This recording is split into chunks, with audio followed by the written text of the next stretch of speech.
hogy a nap a földtől válik el,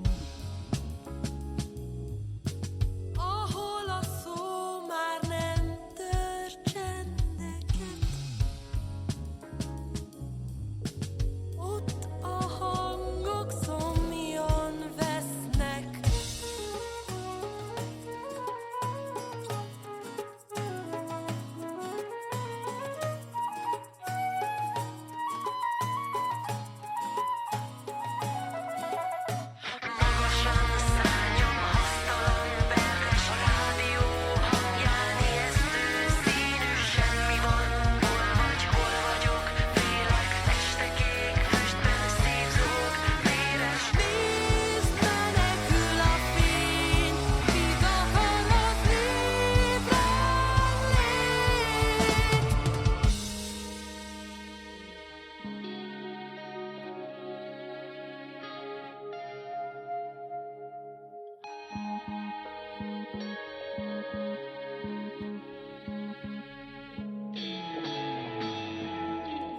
Ahol a sárga a kékbe átlebeg, ahol az órán életem átpereg, ahol a kúthoz zavart út vezet, ott a percek szomjan vesznek.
Nem felel.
New music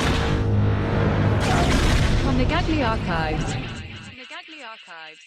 From the Gagli Archives. The Gagli Archives. The Gagli Archives. Most, hogy elbűvöltél, nevető színeket látok a térben, újra eljöhetnél, a nevedet mondogatom, egy a 100 000-ből, különös hangokat hallok a szélben, újra hozzám fújja, egyedi illatodat, gyere és ismerj újra fel, miért mondanád, hogy más vagyok, ha most fedeztél fel, miért nézel úgy, ha kérdezel, és minden érdekel, minden érdekel, amikor elbúcsúzol, keserű ízeket érzek a számban, közben szétmarcangol. Az, ahogy itt maradok, így tesz boldogabbá. Az akatom éljen a szívben a válasz, miért lesz fontosabbá? Az, ami megszelidül, gyere és ismerd újra el, miért mondanád, más vagyok, csak most fedeztél fel, miért nézel úgy, ha kérdezel, és minden érdekel, miért érdekes a titkomat, ma félre mondom el, miért számolom a perceket, ha késve érkezel, ha késve érkezel, minden érdekel.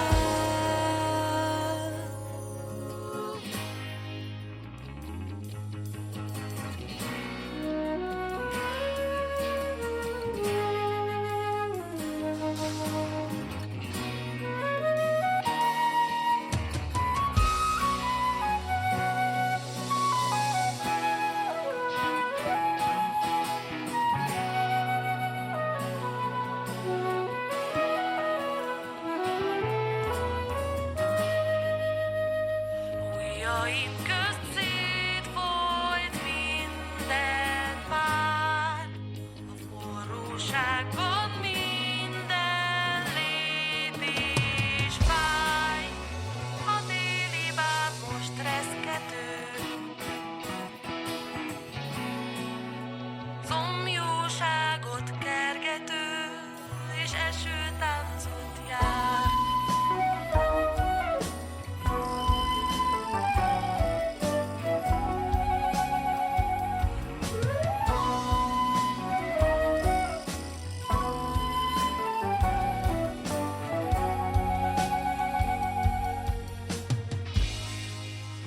Az ismeretlen nem vonz többé már, a távolságban nem néz vissza rám.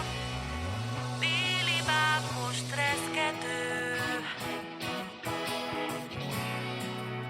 szomjóságot kergető, és esőtáncot jár. Mindig tiszta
The independent release still sitting in our top 10 for the week of November 18, 2022. That was Yesterday's, the Hungarian-Romanian progressive rock band, their latest offering called Saint-Exupéry's Dream, or Alma.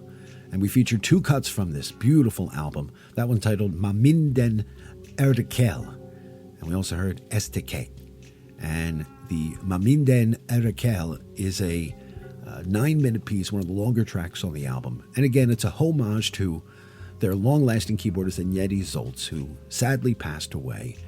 And it's kind of become an allegory of his death at the same time. So they not only did the tribute to the inspiration, which more or less came from, Antoine de Saint-Exupéry, to whom the album is dedicated to, in his plane crash in the Libyan desert in 1935.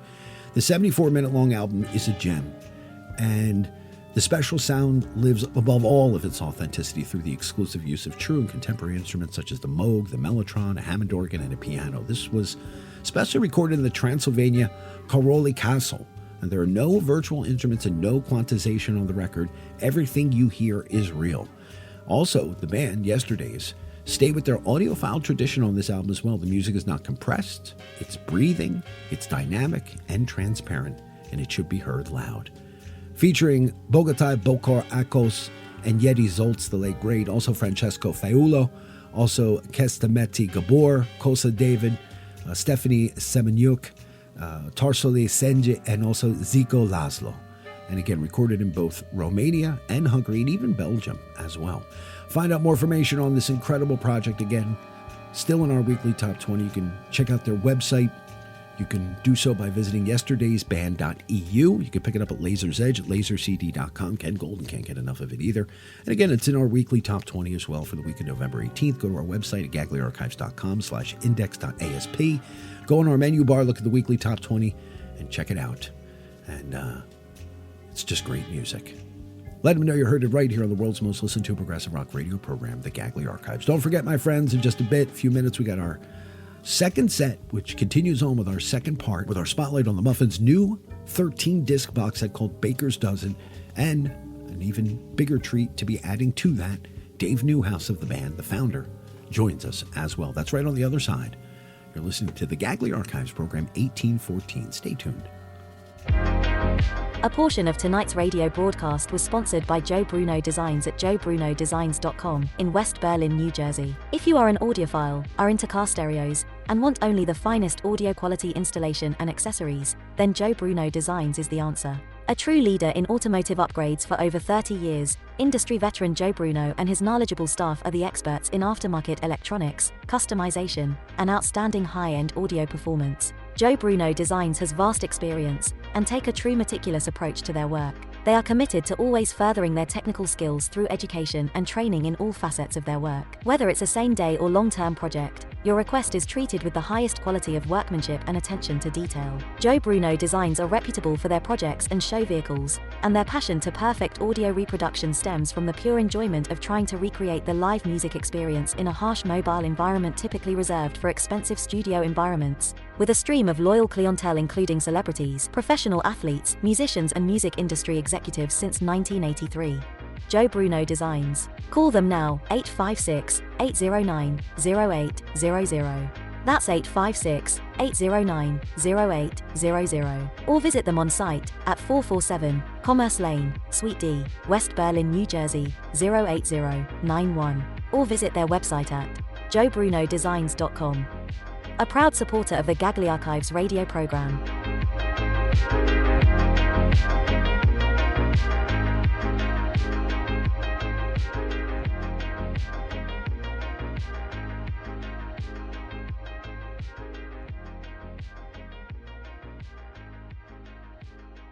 Tonight's edition of the Gagley Archives comes to you from North 13th Studios in Brigantine, New Jersey. Welcome to the second set of program 1814, brought to you by Joe Bruno Designs at joebrunodesigns.com. And I hope you guys have been enjoying what we've been doing in the last few weeks. Next Saturday night, we're going to pay a little bit of a homage, I guess you could say, for all the years that Thanksgiving weekend kicked off our annual Global Progressive Rock Network Top 100. And although we do it now in January, for so many years we started it this weekend and we would carry it all the way up until Christmas, the 3-part show. We're going to look back on all the number one albums once again that graced our playlists over the course of the weekly top 20 and then the GPRN's top 100 that closed out every year. So we'll check all that out. Of course, we last Saturday night looked at the first 6 discs of the incredible Cuneiform Records box set called Baker's Dozen. And the band was the Muffins. They were a Washington, D.C. area-based band that existed from about 1974 to 81, and then again, with their best-known lineup still intact, from 1993 to 2015. They were called the finest progressive rock band that America produced, even at its most complicated. They sounded effortless by convincing by Fred Frith. They also acted as Fred's backing band on his first post-Henry Cow solo album, Gravity, which we did the anniversary of not too long ago. It is an all-too-rare occurrence for a band throughout its career to create music that continually pushes the envelope and transforms the landscape, as it says. And it's an even rarer occurrence for such a band to reunite after a long separation and embark on a second musical career that continues to be as innovative as the first.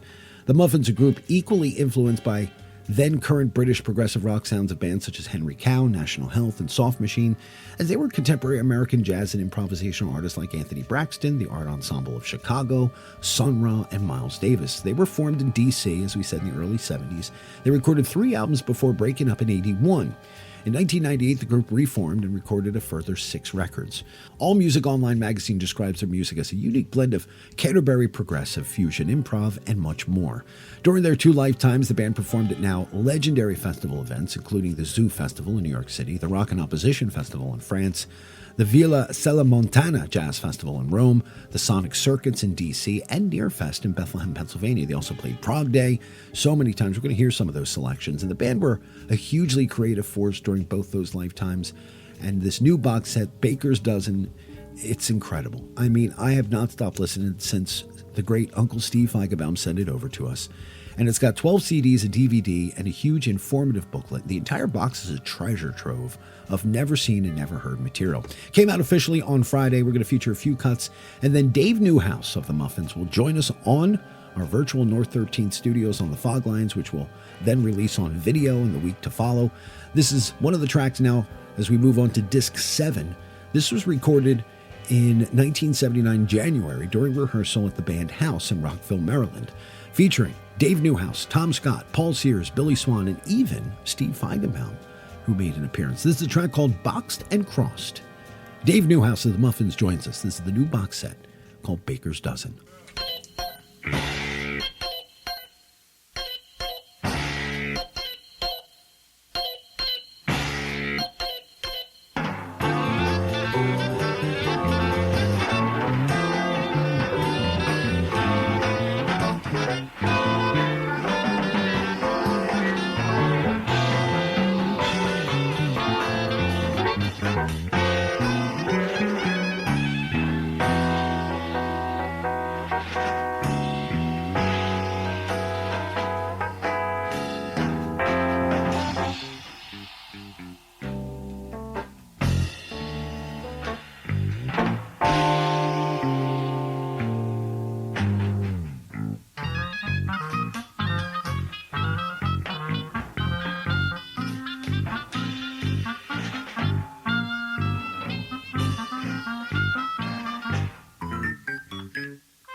Sinking slowly,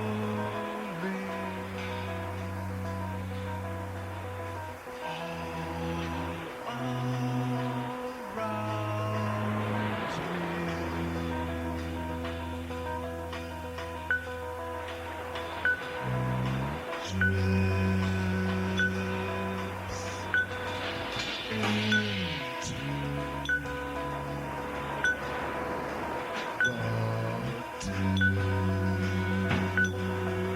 drips into the distant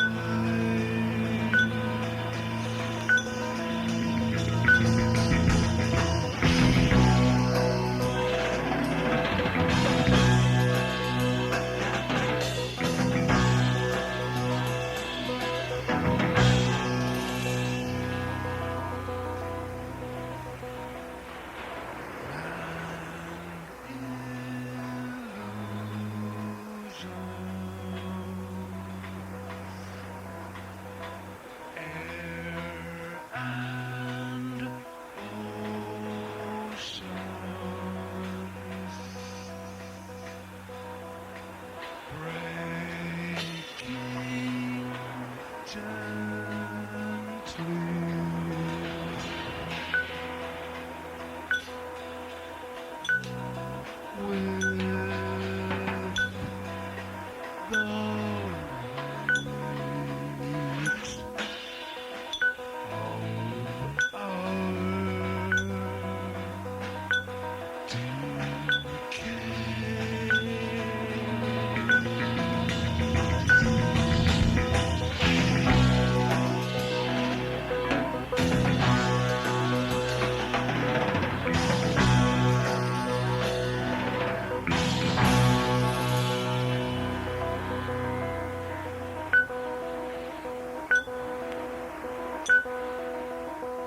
Hi, this is Steve Feigenbaum of Kinea4 Records.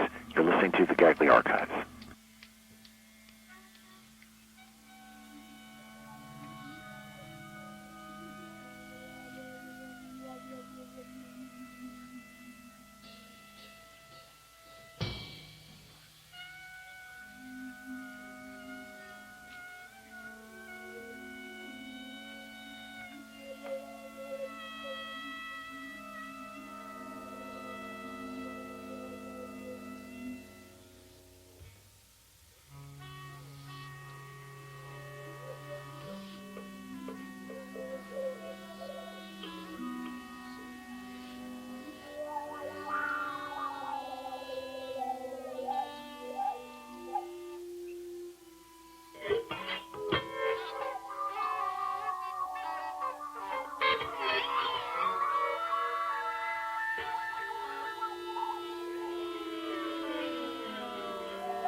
The year was 2002. On Close-Up this morning, a troubled young man. As we reported on Saturday, 15-year-old Charles Bishop showed up for his flying lesson without clearance or permission. He flew a single-engine Cessna into a building. In a suicide note, the boy expressed support for Osama bin Laden. 2002. The McNabb, the James Thrash, who can fly. Flag is on Atlanta. Touchdown, Philadelphia. They finally scored an offensive touchdown, and they lead at 20-6. Fireworks go off. Eagles answer the question. They go to the NFC title game for the second time in 2 years. They beat the Falcons 20-6. 2002. Our nation is at war. Our economy is in recession. Yet the state of our union has never been stronger. 2002. The State Department announced that Wall Street Journal reporter Daniel Pearl was murdered by the Islamic extremists who took him captive a month ago. 2002. Once again, 101 votes of 4,000. This is Deus Ex Machina, your number one disc of 2002, Cinque. The year was 2002. 2002. 2002.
Hi, this is Dave Newhouse from the Muffins, and you are listening to the Gagley Archive.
Music right there from the brand new box set that I cannot say enough about.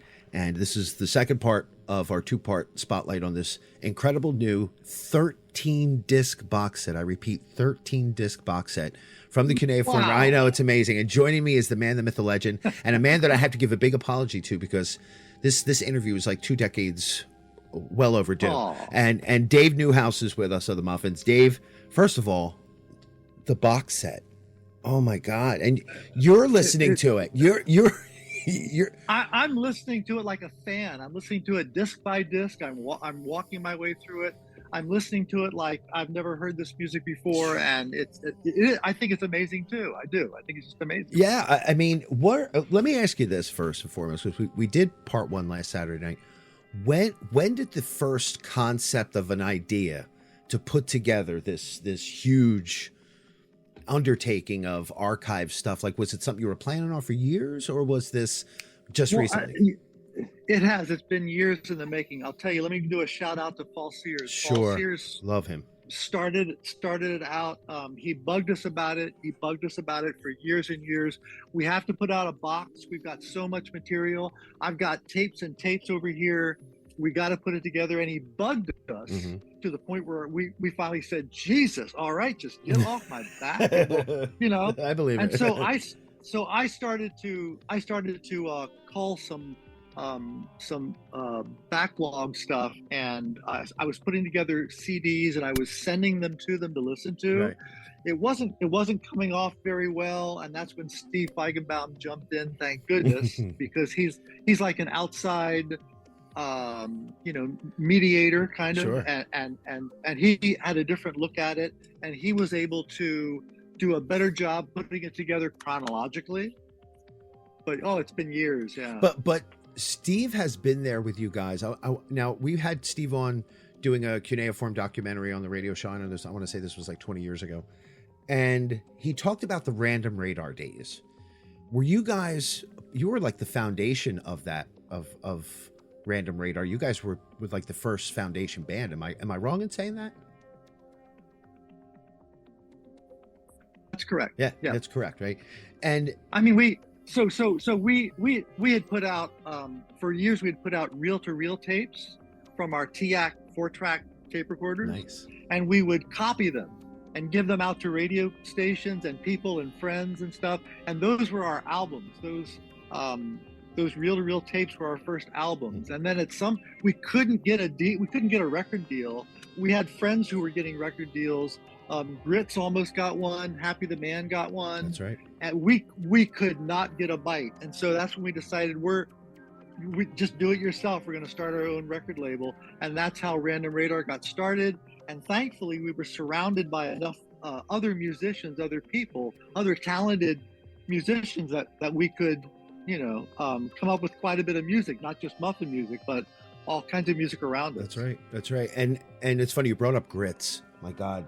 That's a blast from the past. I mean, for me, I started listening to Grits when they were like years after they were finished. I was learning about them and Mars Attacks, and I think that was the name. Was that the name of the album? I can't remember, but Mars Everywhere. Mars Everywhere. I'll get criticized for that one. I'm sure my listeners they'll call me out on that one. But you guys were a big part of that beginning, and when you talk about, when we talk about the box set, where do you feel the organic beginnings of the box set? I mean, does it start from the beginning for you, or when you guys organized it, was it, I'm going to do this, or I want to put this on this one? How did that all formulate? Well, I'll tell you, when we started it, it was just going to be the classic quartet, Paul, Tom, me, and Billy. But then as Steve started to look at more and more of it, he really wanted to get, we had some really good recordings of Mike Bass on drums and then Stewart on drums afterwards. We do have some tapes with Mike Apparetti, our very first drummer. You can hear that on Secret Signals 1, which was an album that I put out years ago. Steve decided not to go that far back. So he starts with Mike Bass, our second drummer, and then the next disc goes to Stewart, our third drummer, and then the next disc is the classic quartet. That's right. That's right. And you started back in Washington, D.C. back in, I want to say, the very early 70s, if I remember right. It was like, was it late 60s or early 70s that the Muffins really... Early 70s, 73, 74. Yeah. So when you guys started to, was it more of a live thing or a studio thing? What was the Muffins at that point in the very beginning? Both. Yeah. I mean, we were a band. We wanted to play out. We couldn't get a lot of gigs, you can imagine, but we wanted to play places. And I guess we were kind of naive. We didn't know that we were that different, to tell you the truth. Sure. But TAC had just come out with these 4-track reel-to-reel tape recorders. Yep. My father had one. Fairly inexpensively. Mike Bass had one first. And then we saw how he was working with his, and he recorded us on some stuff. And so then I got one. And so while we're learning stuff to play live, we're also recording in the band room. Mm-hmm. And we're learning how to overdub, and we're just kind of learning it on the fly as we go along. But it was always both. Yeah. We always wanted to do both. Yeah, that's you hit it right on the head, because my father was a musician, so he learned about, instead of having to go and book studio time, he did everything. I remember as a kid, I mean, I was obsessed with, obviously I got into recording, and I still love analog more than anything, and those reel-to-reels. I mean, I still have libraries of tapes that I have to go see if I can find one on eBay, because the one I had it went. But I hear the warmth in these box set recordings. Oh yeah, yeah, I hear that. Ian Biabot, who transferred, restored a lot of those tapes. That's great. Had to go out and on eBay had to find a TAC reel-to-reel in order to do that restoration and stuff. So yeah. Ian's a great guy, and a radio host too. Ian's a great guy. Yes. He asked me for some pointers when he first began, and I just thought, wow, that's how you've made it. Oh, nice. You've made it. And I'm thinking, dude, if you're doing this music, God bless you. Because But just to get you've been at this a long time. You've been doing this for a long time. So hats off to you, dude. Salute you. And I appreciate that. But if it wasn't for being exposed to the cuneiform label, and that began in about 96, and it was, and I think we talked about this off the air, the advent of the internet, that changed everything for me. And that's how I got I got exposed to you guys.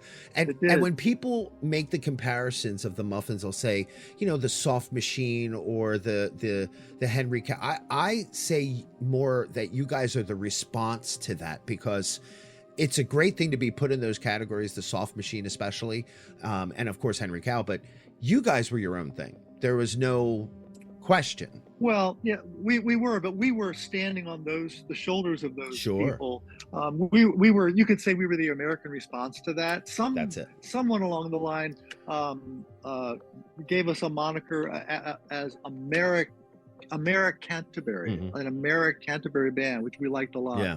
But at the same time, we were also into free jazz. It was that very American jazz, Sun Ra, Art Ensemble Chicago, Anthony Braxton. We were listening to all that stuff.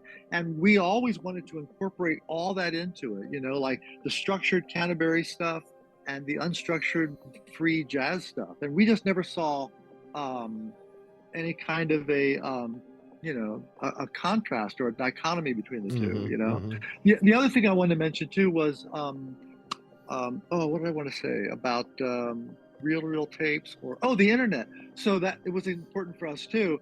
When we first broke up, it's like a marriage. When we first broke up, there was about 10 years between that point and the point where we reformed again. You came back, right? When we came back, mainly because email and internet was coming up, and we all got email around the same time. Paul started emailing us, and he's telling us there are a lot of Muffin fans out there, and we couldn't believe it. What do you mean? So yeah, they're asking us, are we going to get back together again? Yeah. And so that's when we started to think, well, maybe we should, Sure. And so Paul was a real catalyst for that. I'd like to do a shout out for him. Yeah, I almost feel guilty because I know Paul really well, and I feel guilty that he's not here. I should have asked him to. But maybe we'll do his two-parter. And Paul, I know you're watching, I love you, man. You're the greatest, and nobody made me laugh at Nearfest more than that guy did. So speaking of which, this box set covers a lot of festivals too, which I think is not to say, look, I'm more into those Gaithersburg, Maryland recordings, some of those real obscure ones. I love that stuff. But people who maybe are like just exploring now and just getting into it, there's you guys at the Rock and Opposition Festival. There's from the Northeast Art Rock Festival, which was, that's where I got to see you guys live for the first time. You guys played in Rome. Oh, nice. And so many great events, and it's all documented on this. And I don't want to say, I guess in a way it's chronological, but last Saturday night we did a couple of tracks, or a track from the first 6 discs, because tonight we're going to do the second half. And what I really liked the most was I loved the stuff from the Music Carryout. I thought that was a great concert. The WAFU Coffee House I thought was cool. Yes. And right. And I've always wanted to tell you this in all the years that I've listened to the Muffins. There was something about Chronometers that there was a different flavor about that album. Am I wrong in saying that there was something different with that record? There was, and a lot of it had to do with Stuart, because when Stuart came on as the drummer, he was just rock solid, very steady. He reminded me of who's the drummer in Gentle Giant? Oh, John Weathers? Yes, yeah. John Weathers. So I always liked John Weathers. It was just solid and basic, and the band would be doing all this wild stuff around it, and Stuart was just right there with us. He actually wrote out his parts so that he played the same thing each time. And he gave us a kind of an oomph that we hadn't had before. Before Stuart, Mike Bass was, I loved playing with Mike. He was more of a looser jazz drummer. But when Stuart came on, it was rock, it was rock solid. And yeah, in fact, that piece on the one of the discs when we do Chronometers, I think it's from Maryland University. It's our farewell concert. That's what blew me away when I heard it. I thought, how in the world did we do that? It's 20 minutes and it's incredibly complex, and it's beautiful. That amazed me. It was nice to be amazed by our own music. That was really nice. That was a nice thing. I get this such personal feeling from this box set. Like I said, we talked about it before we started that I'm kind of going, I'm not as great as you guys. You guys are incredible. That when we approached the 30th anniversary for the radio show, one of the silver linings I've been saying even on the radio show when pandemic hit, when COVID hit, was that I did so much digitizing of analog tapes, of TDK tapes, of salvaging digital interviews, because where could I go? Where could you go for 2 years where I was basically salvaging so much stuff? And I thought, Jack would say to me, what are we going to do for the 30th anniversary? And I'm thinking, to me, the real anniversary is in another 5 years when the show actually was decent, it was halfway decent. But I had this feeling when I was listening to the box set, and again, a big shout out to Steve Feigenbaum for, giving me this, because I spent a whole week, just jamming. Yeah. And I said that there's no way that I can do a spotlight on just like 3 or 4 songs. Like, there's just no way. So it was the longest premiere spot, I think, in about 3 years, where it was a whole 50 minutes of just disc 1 through 6. So oh man, thank you. No, thank you, because this is the icing on the cake tonight, is to have you on. And I want to go back to talk about the box set in a minute, but you're not just this incredible musician. I mean, you have kind of bounced back and forth between the woodwinds and the keyboards. And I've always wondered, like, what do you like more? What is it or is it just a different thing for each for you? It's just a different voice, Right. Tom and I grew up as band kids in high school. We played in the band. I played in the marching band later in high school. I'm self-taught on keyboards, which probably explains why my chords sound the way they do. They're different. They're not like traditional, because I didn't come from a traditional like jazz piano background or anything. But I love them both. It's just a different voice, It's just a different kind of a voice. I don't look at it as it's your interpretation of jazz through your playing. That's like the one thing I know my father always said is that, everybody hears it different, and True. you Hey, what instrument did your dad he was a play? jazz guitarist, Sonny Troy. I'll send you. He passed away about a year and a half ago, and I've been. Oh, I'm Yeah, sorry. me too, man. He was he's a big reason why I'm Oh. even here. Like, I never would have done this show if I hadn't been being Nice. rebellious, And rebellious Yeah. was listening to Ma Vishnu Orchestra, you know what I mean? While he was doing Right. Uh-huh. But yeah, he was Grand Green. And yeah, stuff. he was like Louis Prima's guitarist. He played with so many. Yeah, he Wow. played with so many people, and I'll send you that stuff. But he always said that if you could play jazz, you could play anything. Like you can do anything. Do you believe that? Personally, I don't know. That's a really good question. Yeah. I know that some jazzers have a hard time playing rock. exactly. Some classical people have a hard time playing jazz, and I don't know. I think jazz lends itself to. I think you have to listen more with jazz. You have to be a really good Mhm, listener if you're playing jazz, and you've got to be able to react really quickly to what you're hearing, and play against that. So I think that's an advantage that jazz has that some of the other genres may not have. Yeah. And I was always curious, especially with someone like yourself, because I can't categorize the writing, compositional stuff for the Muffins, because it really, truly is, and I'm not blowing smoke when I say this, you were your own thing. Like I've never heard anything like the Muffins before. Oh, thanks. And you're a true artist, because not only were you this, foundation for one of the great American avant rock bands of all time, or jazz rock bands, if you want to call it that. You're a painter as well. Like, you do art, and you also wrote a book.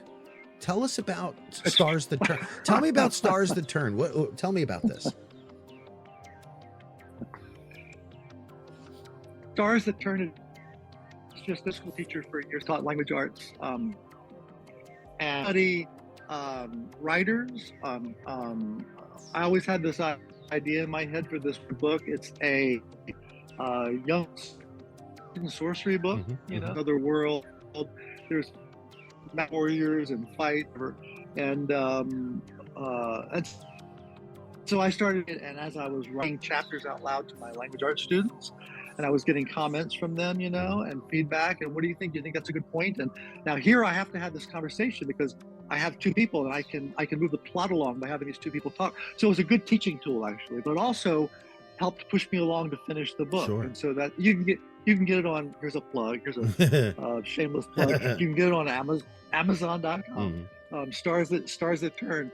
But yeah, it was fun to write. I'm almost finished with a second one, which is like a young adult superhero book. Very cool. Called First, which is about the first real group of young superheroes. So I don't know. I just have to finish that. A couple chapters to go. Hey, man, that's awesome. And then I just discovered abstract painting. I've always loved modern art, especially the abstract expressionists. Sure. Who lived in New York in the 50s and stuff. And I've read every book I could find on those guys. I just thought they were the coolest things. And I always thought I could do it. It just seemed so familiar to me. That kind of work. I always thought I could do it. And so I just started when I retired. I started to paint a little bit every day. And now now I've got these paintings. I've sold 4 already, which is crazy, but I'm having a blast just painting and recording from home. I've done a lot of Mana Mirage. I call it Mana Mirage. It's just a collective of musicians, and so we put out some albums, and that's just been total fun. Which was good. Retirement's great. And that's a perfect segue, because that was my next question.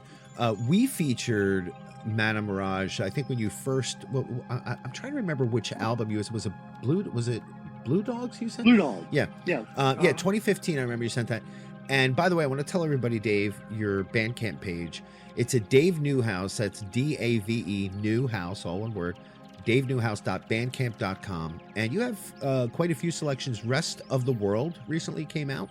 Thanks. Yeah, and Blue Hauser live at the Pyramid Atlantic Arts Center. And also earlier this year, Zap came out. I mean, is that tied in with some of the things you've been writing? It's a space rock band that I have with Jerry King. Okay. We call ourselves Moon X, and the first album was Zap, and we're working on a second one now. We're about halfway done. Yeah. So a lot of fun, you know. And also got to give you props too on you worked with Carla Duratz, and I was intrigued by that release. I'm thinking, how many years has it been? Was it at least 5 years since it came out? Correct, or am I wrong? Yeah. So at least no. That's So right. I wanted to make sure I talked about this because I remember thinking, what am I going to say to Dave? And there were so many things I wanted to bring up, but obviously getting back to the Muffins now, when you're getting the help from Ian on this, how much material of this, again, 13 disc box set, was there material that did not make it onto Baker's Dozen? Oh sure. Yeah. Oh yeah. Oh, Was yeah. it stuff where you were like, God damn it, I really wanted that on there, or was it a group decision? Well, it was all a group decision. More Steve than us, really, because he was at the helm. Sure. But there were some things that some of us really wanted on there. The Zoo Festival, we don't have any really good recordings of that, which is a shame, I think. But Paul managed to get one pretty good recording of Underbelly's Wing from the Zoo Festival, and Ian was able to help restore that too. And Paul really wanted that on there. He really pushed to have it on. The other stuff is Steve making the choices was, well, I want to get, it's got to be a pretty decent audio recording, because some of the stuff was just the recordable, with other stuff that didn't make it. It's got to be a good performance, like not too many mistakes. The energy was high, and and to get that, sometimes you just couldn't get those two things together, But that's what Steve decided on when he was picking cuts and stuff. Yeah. Now, we're in the midst. If that makes sense. No, it makes a lot of sense actually.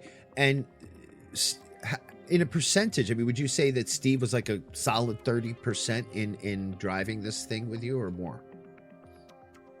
Oh, I would say much more. Once Steve got on board, he was the captain. He was the captain. He was leading the ship, and that's a great captain. And he would do a disc, and he'd send the disc out to us, and we'd listen, and we'd usually say, that sounds great.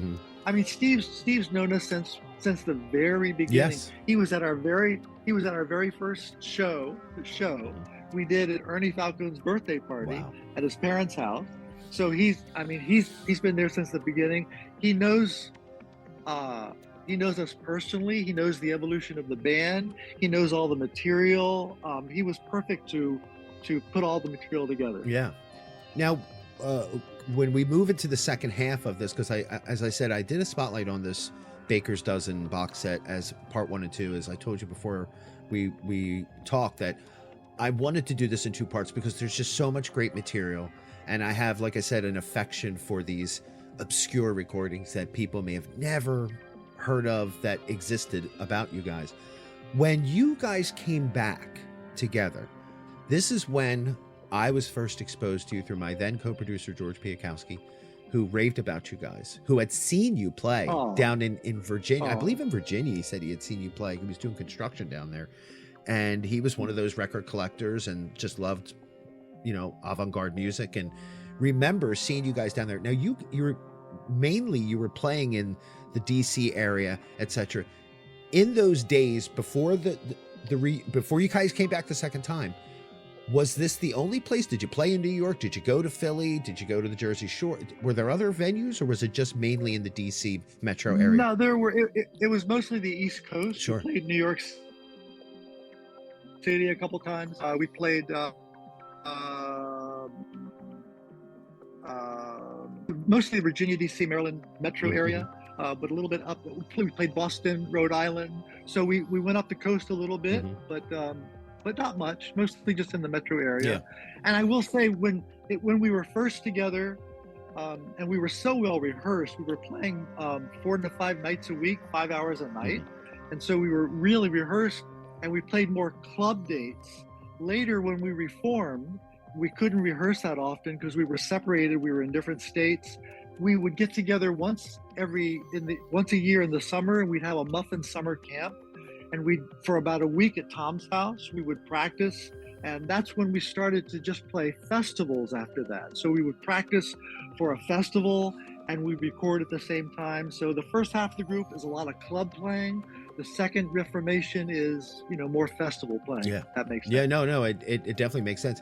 And another great thing about my exposure with the Muffins was really your second time around. That's how I started to get my own affection for you guys, because the renaissance of the radio show in like 97, 96, 97, you guys came back together. I believe it was 1998, because you had played like a little small thing, a small party thing you did, and then you showed up on a cuneiform compilation, which was another way. I still have that disc. I still have it somewhere in that closet over there. Oh, yeah, cool. yeah. And then it was a full-on explosion after that. How do you compare and contrast? Obviously, you had different members, and there were changes. The first Muffins, the second Muffins. How do you, in a one sentence, describe the difference between both versions of the Muffins? Oh, that's a really good question. So if I'm just looking at the classic quartet, so we're the same people, Tom, Billy, me, Paul. And I'll tell you, when we got together at Paul's house, he asked us to come over and just play. And so we brought our instruments, and I set up my TIAC 4-track tape recorder. A lot of the beginning of disc 9 is that recording of us first just getting together. Now it's been over 10 years. We set up, we started to record, and it blew our minds. It was like we had never left. The telepathy was all there, the energy, the excitement was all there. It was nuts. And that's when we decided, oh, this is easy. This is like rolling off a log. We got to do this more. Mm-hmm.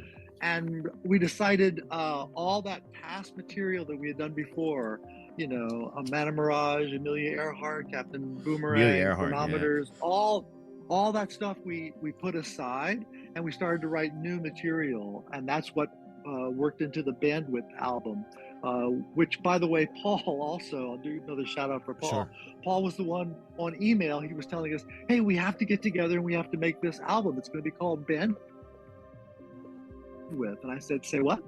He said, yeah, it's called Bandwidth. I'll tell you about it later. So, but that's all that new material. So we started to compose for this new band, and it was a new band. It was just, these are my brothers. I'm an only child, but these are the closest thing to brothers that I've got. And the telepathy with those guys was just so intense, and it just never stopped. The soul connection, the anticipation of knowing what the other guy is going to do. It's all synchronized in its own strange cosmic way. Yeah. And you can hear it. It never stopped. Yeah. It just never stopped. It's crazy. I remember double negative. But go ahead. You were going to say something else. Go ahead. No, I was just saying, and that's one thing that propelled us forward, is that telepathy, that closeness, that bond never stopped, and we just kept going. Yeah, man. Yeah. Now, and following the return, you did double negative, which for some reason I mean, next to Chronometers, I love double negative. Tell me why I love it. I can't. I don't know why I have such more of an affection for it, even though they're all. I don't. Well, I'll say our recording techniques were getting a little better. Tom was writing more. Okay. And he also got a keyboard. That was the first time he had a keyboard for double negative, and so he started to write more on keyboard and play more with keyboard. And so that probably changed the dynamics or the ambiance of it a little bit. Maybe that's why. Yeah. Yeah. And another thing that we're going to feature tonight, by the way, there was a performance from 20 years ago from Prague Day, which I was chomping at the bit to hear that. And it seemed like you guys were at that pinnacle in the sense of playing live, that, I mean, you guys could have blindfolded each other and there would have been no mistakes whatsoever. I agree. Yeah. Yeah. Yeah. We could have done a lot of that in our sleep, honest to goodness, especially in the old days when we're practicing 5 nights a week, 5 hours a day. Mm-hmm. We could have done that in our sleep. Yeah. It was crazy. Yeah. And again, for those checking it out, this incredible box set is called Baker's Dozen, and it's officially out now here this weekend. But it did come out, I want to say a little bit time ago, but in the more physical sense. Am I wrong? I should know this, but that's true, right? It came out in the more physical sense, like a month ago or more? Yeah, I think the pre-orders. The came out pre-orders, about a that's month right, that's ago. right. Steve set up the pre-orders. People started to buy them in little bits and drabs. Mhm. They were posting it on Facebook, and people were talking about it then. But I think tomorrow is the official day. The official Yeah. drop, right? So everybody go out and get one if you can. You got to get it. Yep. Because it'll. Yep. Yep. And I'll never forget 2005 Nearfest, and only because that was a festival I was so involved with, and you know, when you when you listen to those records, and it was the last time I was with my co-producer George Piakowski, who's now living off the grid in the Appalachian Mountains somewhere. That was one of the last concerts we were at together. Was Nearfest, and we sat together and we watched the Muffins performance, and then we haven't seen each other since then. So I there's always whenever I think of the Muffins performance at Nearfest, I think of George and how much he That's nice. And he was the guy that was like, no, man, you got to listen to these guys, man. I saw these guys, man. One of those guys. But thank you, George. Yeah, wherever he is. I know his son listens. I don't even think George even listens to the show anymore. But